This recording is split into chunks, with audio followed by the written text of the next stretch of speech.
empowerment, support, encouragement, and Laura, your vision. Your vision is what really made this happen, Laura. So I really have to thank you because after we had that, let me start my watch. I got 40 minutes to talk. Boom. after we had that talk, your podcast episode, I got so many inquiries, and women were coming to me and saying, you said this one thing that I heard, and that was it. That one thing. I'm an author, Sacred Self-Care. I'm a mental health therapist and private practice owner, and I'm a clinical researcher. So I am different than your average therapist who just does therapy and helps you process through things, because I actually studied the underlying systems of who we are and how we work. I didn't even know that Laura was going to give that amazing example of being at the cross-country meet and what those words mean and say, because today's conversation is literally going to explore how our inner voice regulates and controls our nervous system. It's going to be good, y'all. Let me take these shoes off. Can you say your name again? I'm Brittany. Okay, Brittany. What's your last name? Ellis. Ellis? Ellis. The Ellis Island. Okay. Ellis Island. Yes. Thank you. Because I wore this outfit today thinking that I had to put on a show for who I am for you all. And now that I've met y'all and I'm here, y'all feel like my homegirls. I got my homegirls here too though, so I'm like, no, this actually feels really comfortable. And the conversation around how our inner self-talk kind of regulates our nervous system, right? I want you all to take away and understand how like your brain can work with you. And it doesn't have to feel like an enemy. So if you struggle with your relationship with food, your relationship with yourself, most importantly, that all or nothing thinking, or even just like those spiraling thoughts, feeling like you're so stuck in your head, never ending, you don't know how to stop them, you don't know how to change them, we're going to deep dive into that today. Now, if you've all ever been in a space where you had to learn a lot of information all at once, and it becomes overwhelming and your brain shuts off and stops taking it in, there's a reason that happens, right? And our brain is constantly assessing for danger and trying to keep us safe and protect us. So if you've never really learned or care to learn about neuroscience and your brain hears this information coming to you, it's like, oh no, this is too much. It's overwhelming our system. We're not going to listen to this because we don't need this. This is not what we do. So what we're going to do is a breathwork exercise to send a signal to our body and brain to say, yes, body and brain, I do want to hear about this. I do want to receive this information. I am not overwhelmed. I am a willing participant, okay? So we're going to take 4 deep breaths, and when you exhale, we're going to make a sound like a fog horn. So I'll kind of show you what that sounds like, okay? So we're going to breathe in deep. So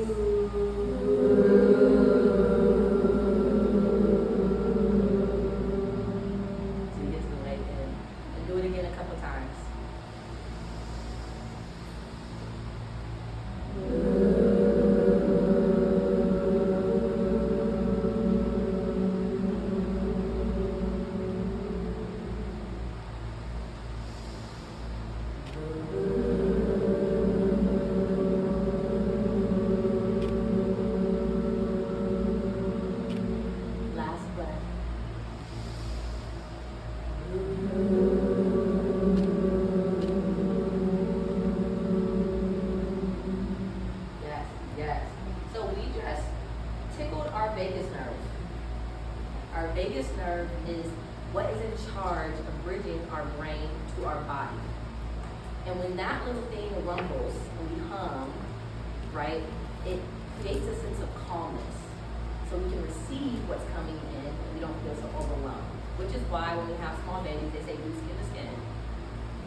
How we're going to get into this information around the neuroscience of inner self-talk and our nervous system, I'm going to lead you all through a guided imagery exercise and kind of do some visualizations.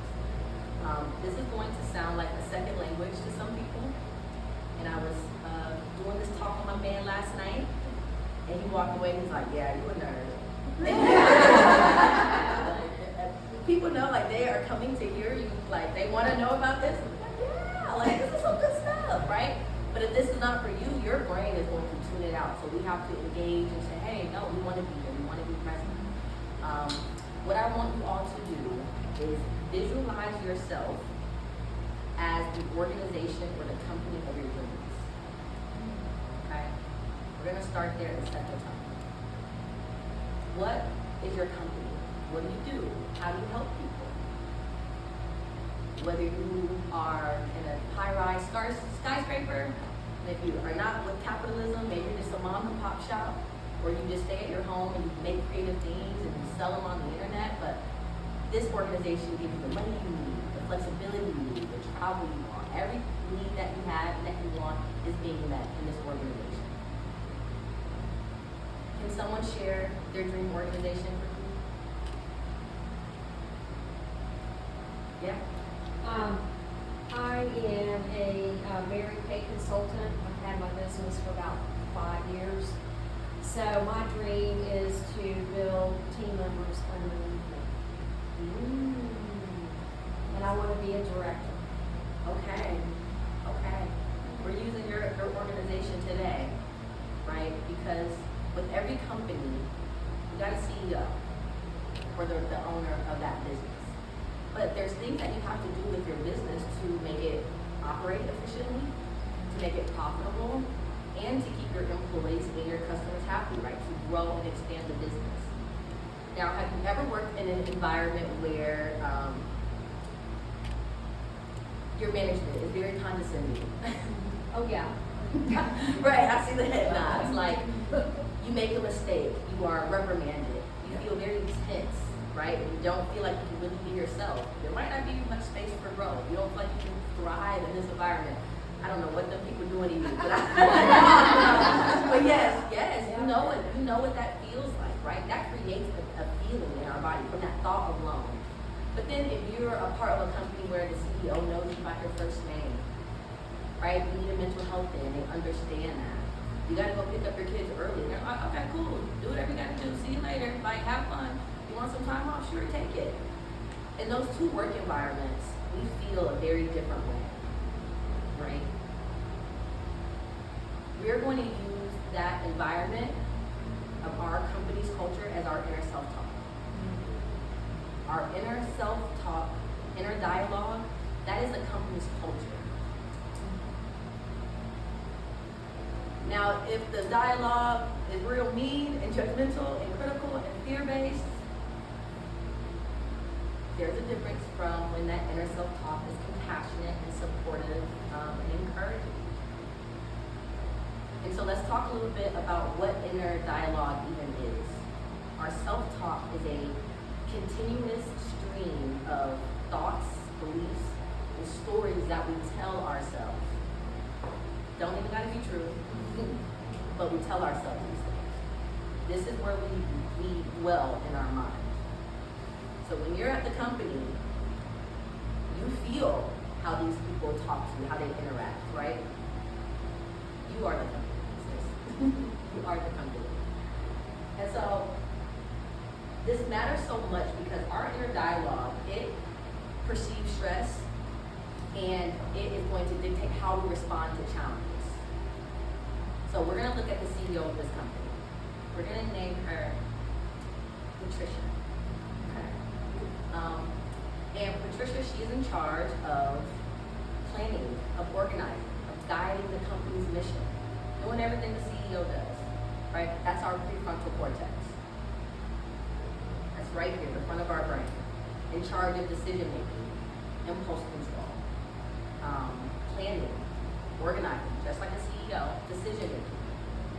Now, if that CEO knows you by name, speaks to you kindly, allows you to have space in the office, right? You have a different relationship versus if it sounds otherwise.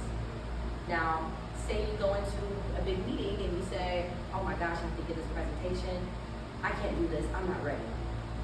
Patty comes up behind you, puts her hand on your shoulder, and is like, no, I've watched you rehearse this for the last 2 months. So You can good. do this. Our prefrontal cortex is in charge of pausing and reframing.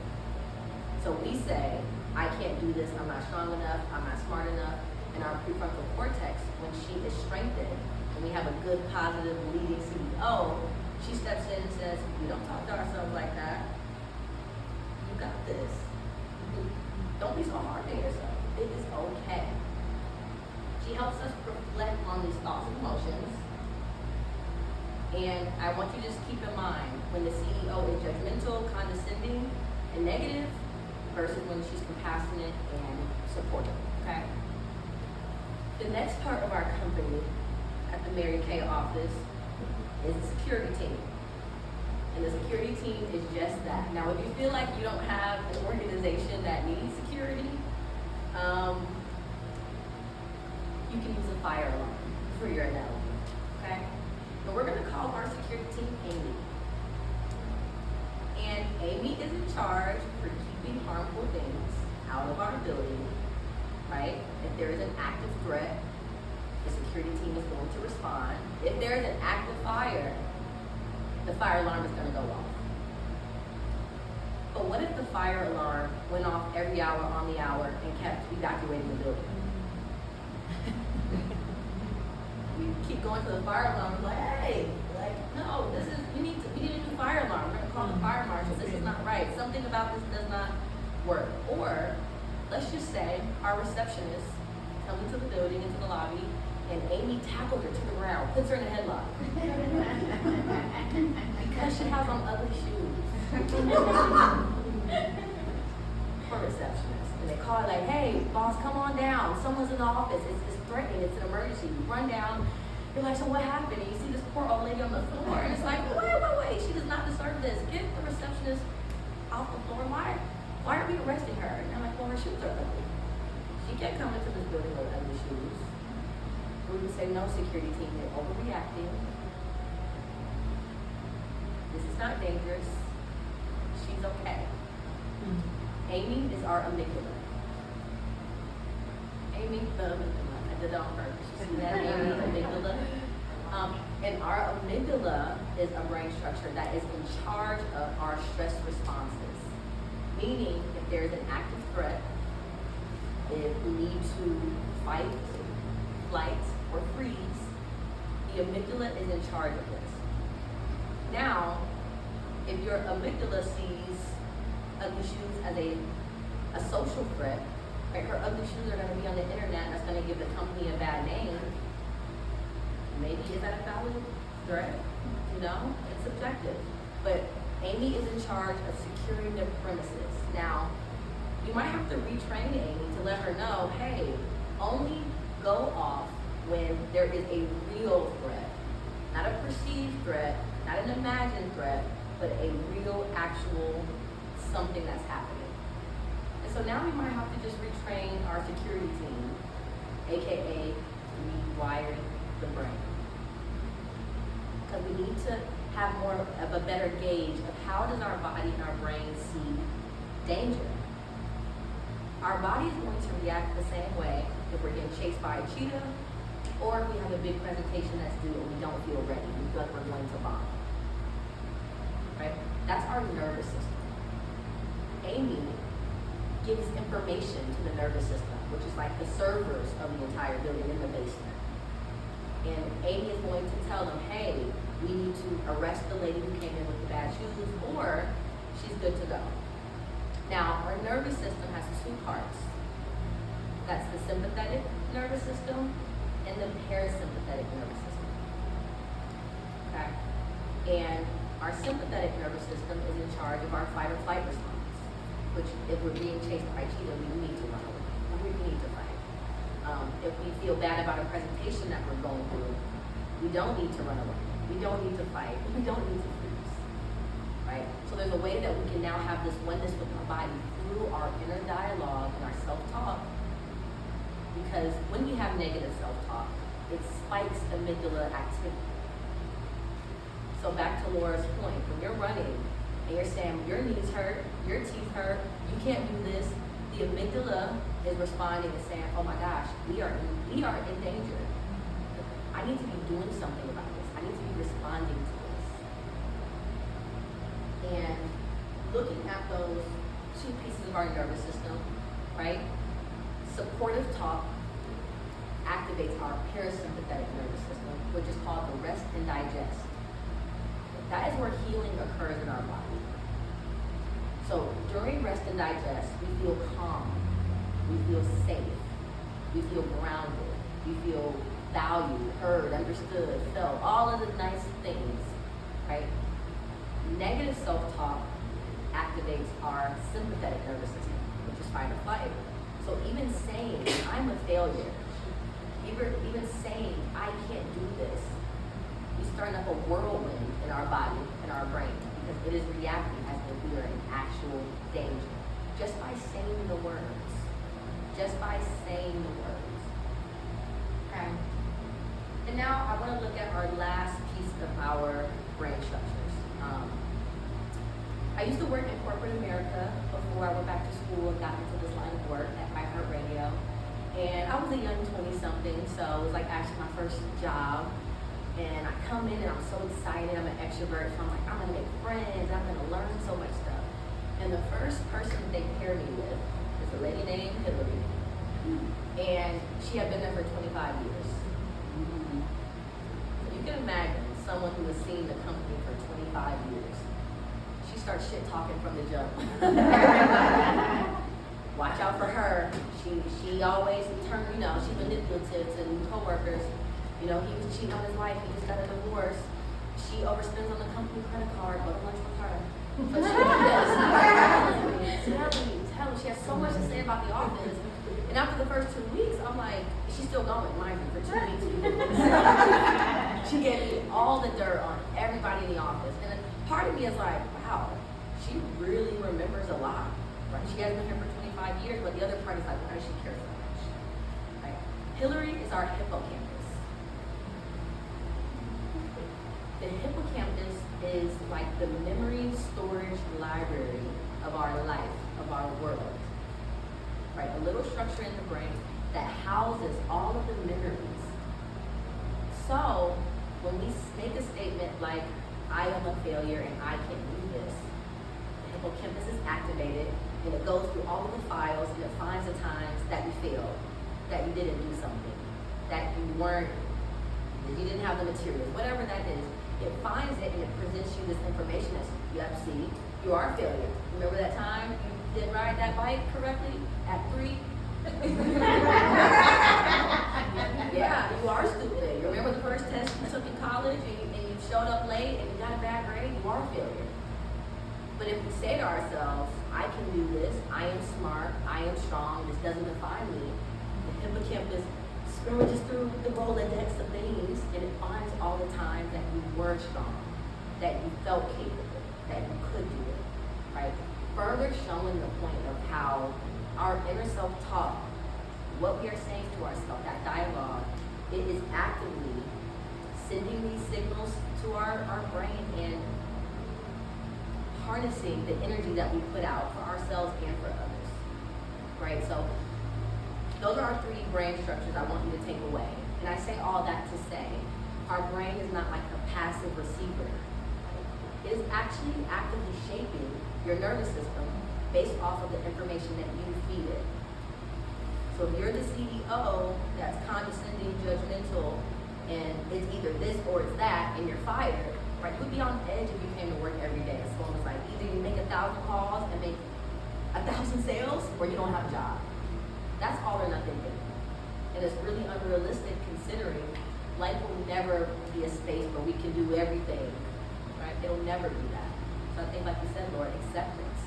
Understanding that at this time, maybe I am doing something that doesn't yield the best results, but is that my story that I want to give the brain and I can't do it? Not necessarily.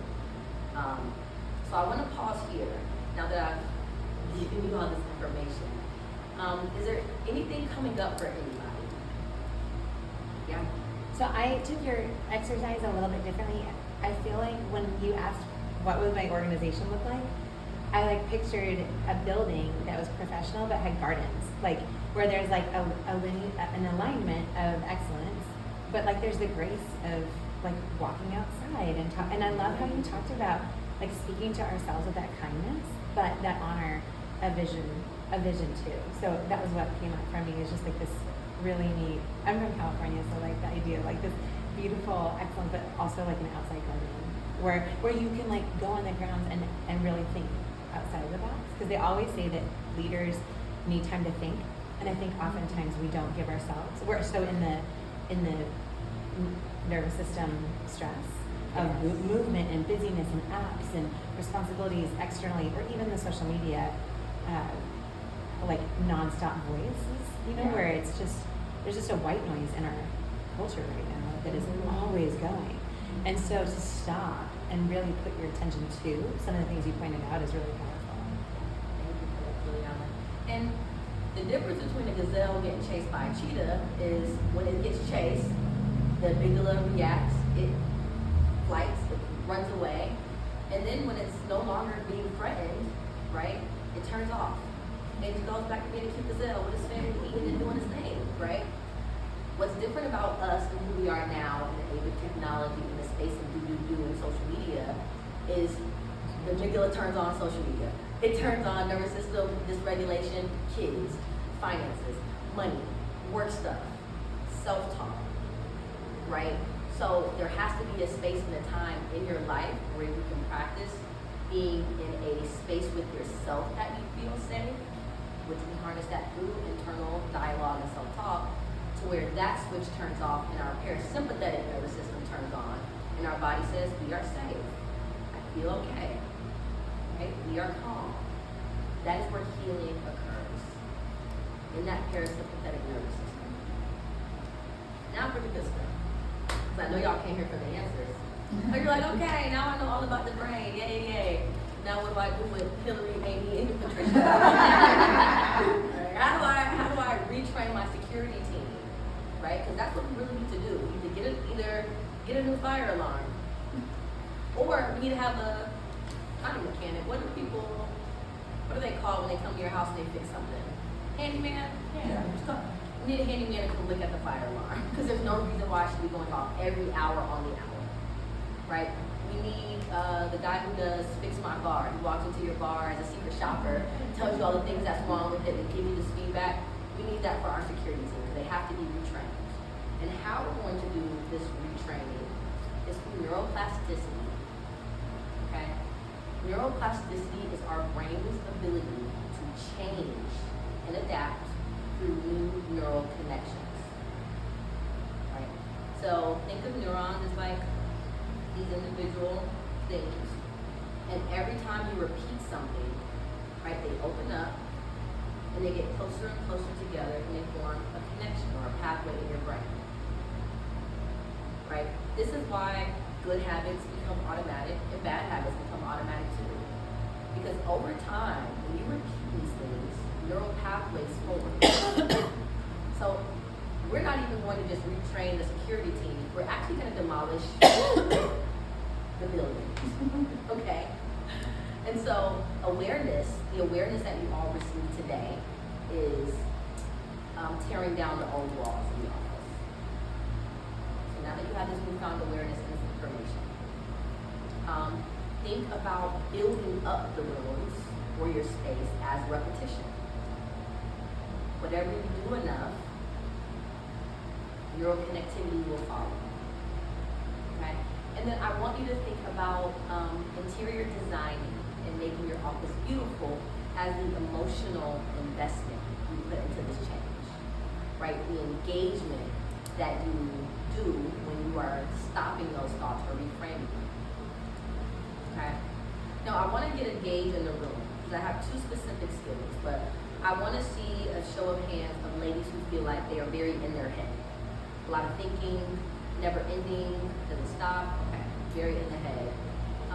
And then you're like, yes, girl. Second name. Okay. And then what about the ladies who are so deep in their feelings? Maybe very emotional, feeling dysregulated. Okay. Is it normal to be both? I feel like I'm both. Perfect. And these two tools will come to you full circle. And that was a winner of our raffle. She won the tickets.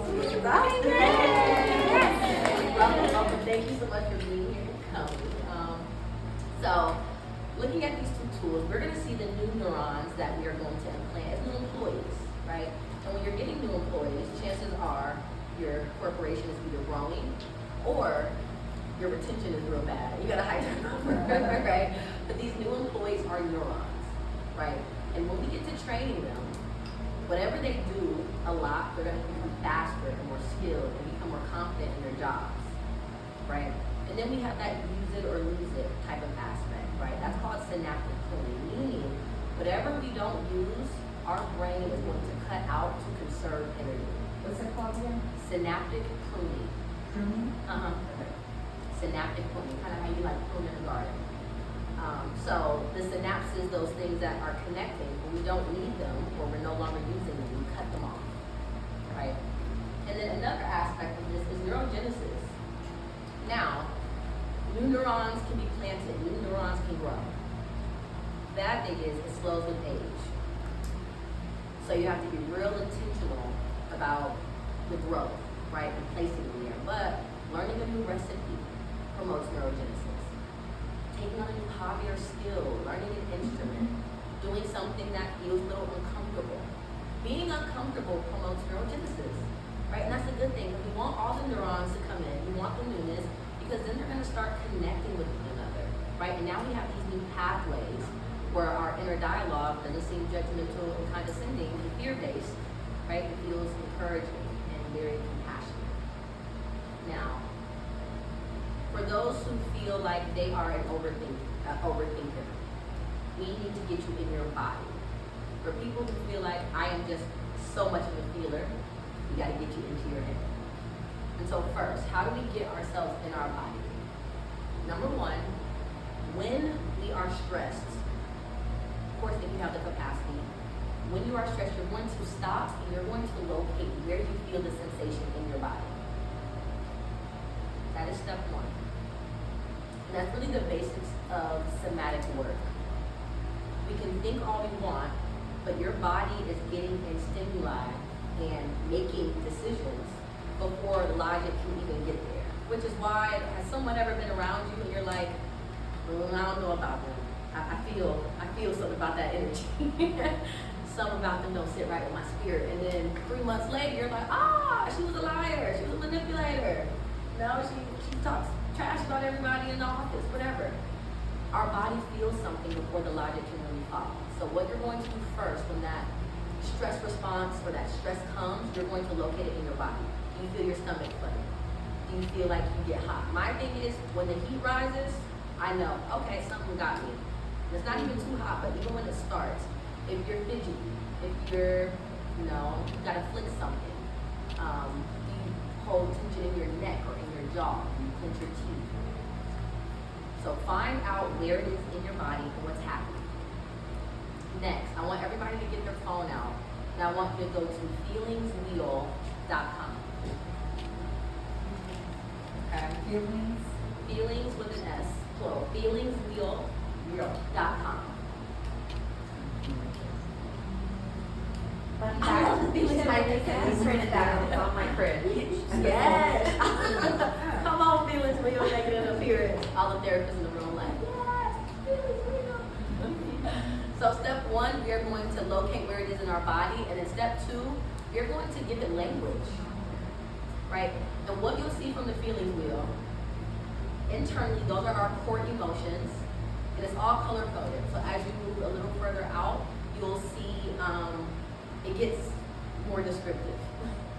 So there's a difference between feeling angry, right, which is one of those more core emotions, than feeling let down or humiliated, right?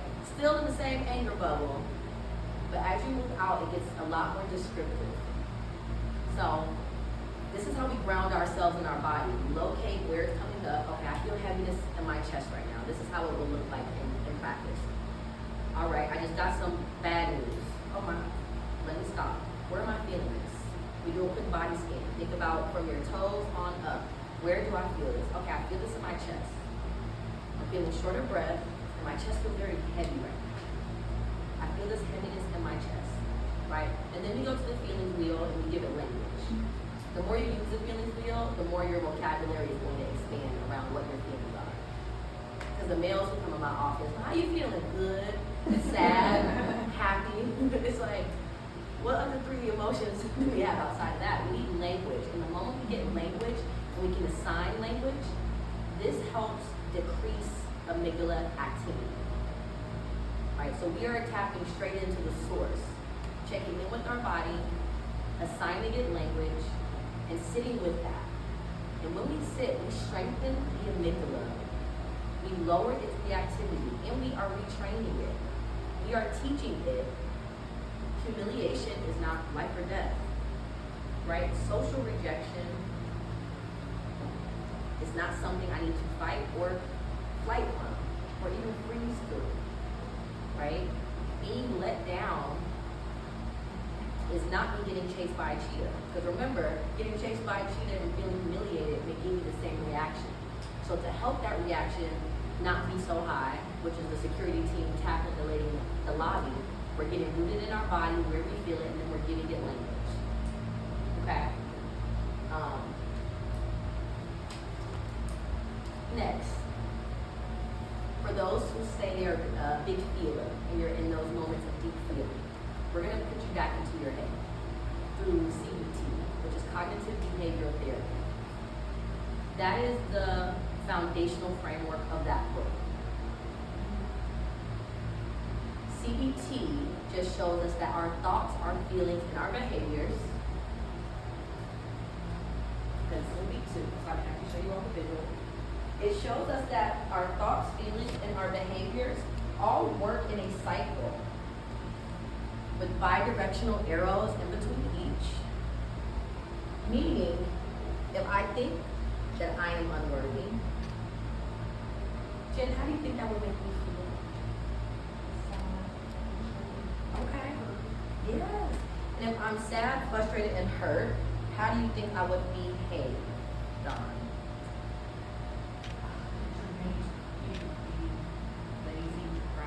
Yes. Yeah, you would probably withdraw. You would get isolated. Find something you can comfort, like ice cream. Come on now. Yeah. No, we turn it right to the cookies and the snack and the ice cream, right? We are going right to that thing that is going to bring us immediate comfort. So this is the CBT cycle. And so through the CBT lens, there are a couple different steps. Okay. Now step one, we're going to identify the thought. When we're feeling deep and we need to get out of that and in our head. Let's call out a thought. And especially if you have fleeting thoughts and they're always moving, they're constantly going. It's like spearfishing.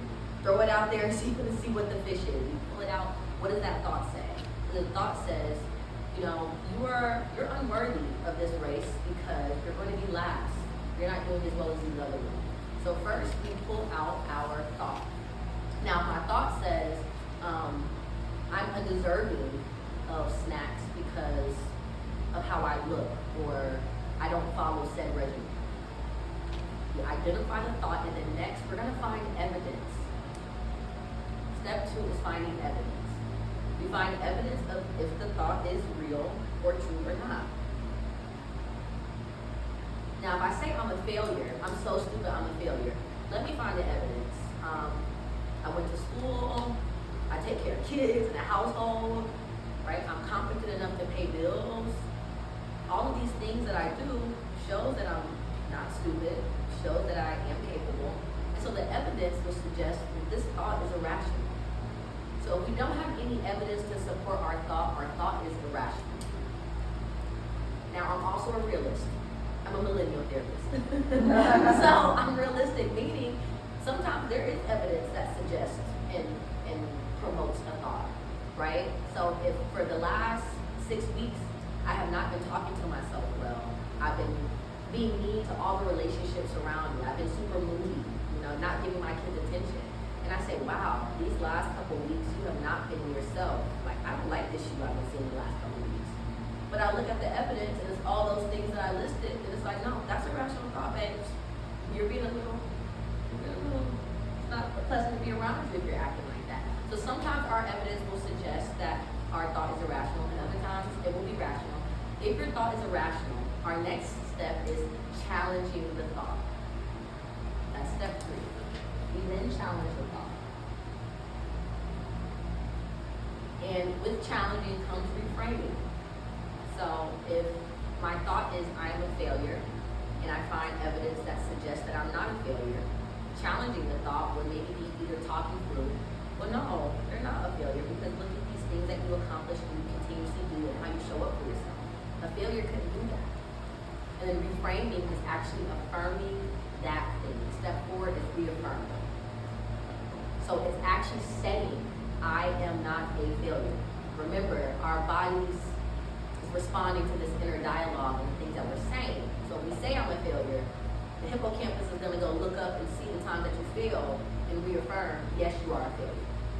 But if you say I'm a failure and then you stop and you show all the reasons why you're not a failure, the hippocampus then goes and says, look at all those times that you were not a failure. And then you reaffirm it by saying, I am not a failure. What that does to our nervous system, it makes us feel safe. It gets us into the parasympathetic side. It lets us feel worthy and valid. Okay? So those are 2 ways for the feelers and the thinkers of how we can basically activate neuroplasticity, right? How we can rewire our brain, the tangible things that you all can literally do as soon as you walk out that door. Some other things that, yeah? What you're talking about, is it in your book that you're selling today? Yes, it is. Okay. It is. And like I said, that book is deep. I ended up starting the group therapy cohort around it because so many women were coming to me wanting to process certain parts. And I said, hey, we're going to get together and process it together. So it's actually a curriculum that I, another clinician, use for groups, but a lot of this information you'll find it there, especially the CBT process that I'm speaking on, identifying the thought, reframing it, challenging it, finding evidence for it, is the basis of CBT. Thank you for that question. And so some other things that are going to promote neuroplasticity. Y'all, it's 37 minutes. I did so good. Because some other things that are going to help with neuroplasticity. Number 1, your nutrition, which I know Laura showed a lot on. I just stole some recipes from your page too. And I'm not a meat eater, so the things that I can, I love. But you have to eat things that nourish you. If you're eating too much processed food, that shit is not real. The food is not real, y'all. So y'all have to eat real food because that is going to strengthen our prefrontal cortex, right? That's like giving our CEO new training so it can do its job better. We need good food. Secondly, sleep and rest. That's like your company turning off the lights, everybody leaving, and the cleaning company being able to come in and do their thing, right? If you stayed at work all day, every day, you never left, the trash will pile up, right? There will be stacks of papers on the desk. People will be burnt out and tired. So you actually need to sleep and rest, okay? And the third thing that's going to help new neural connections is movement. Okay, now I'm gonna pause right there. Because movement does not mean that you have to start now being an athlete. You know, like you gotta go to the gym and do a workout. No. Movement means what movement is for you. Okay? If that's stretching, if that's light walking, if that is swimming, getting sunlight, being outside, some form of movement is needed. Okay? And we're going to do a little movement together. Stand on up. Stand on up, and this is called somatic shaking. I'm going to bring Mary Beth on up here because what somatic shaking is literally just that, right? So you're going to sway side to side, and you can also kind of give yourself a bounce. And I'm a twerker, so and like literally, move, put your neck into it, put your shoulders into it, move. Now when animals are getting hunted in the wild, they let out a little shake after because that exerts this energy. And movement, same thing.